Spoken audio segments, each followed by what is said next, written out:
আছো? আমিও ভালো আছি। এখন বাজে 10টা 35।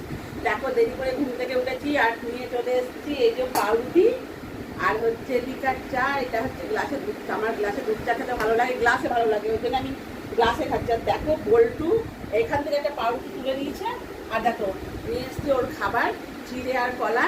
ও এই খাবারটা খেতে চাইছে না একদম, ও এই পাউরুটিটাই খাবে। দেখো পাউরুটিটা দেখো চিড়ের মধ্যে পাউরুটিটা চুবিয়েছে, চুবিয়ে দেখো ও কি হারে খাচ্ছে। আর আমার এই ওর সাথে বকা করতে গিয়ে আমার চাটা গেল ঠান্ডা হয়ে। আর আমার গ্লাসের চা খেতে এত ভালো লাগে, কাপের থেকে গ্লাসে বেশি বেশি হয়। আর এত খিদে পেয়েছে, এত খিদে পেয়েছে ওই জন্য পাউরুটি সেকে নিয়ে নিয়েছি। তো চলো পাউরুটিটা খাই আর এদিকে বল্টুর সাথে বল্টুকে খাওয়াই। দেখো কি অবস্থা রে মা, কি করবি?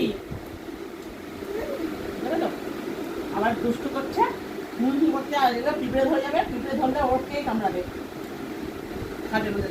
তো চলো চা পাউরুটিটা খেয়ে দিই, তারপর বল্টুকে খাবো। টাটা।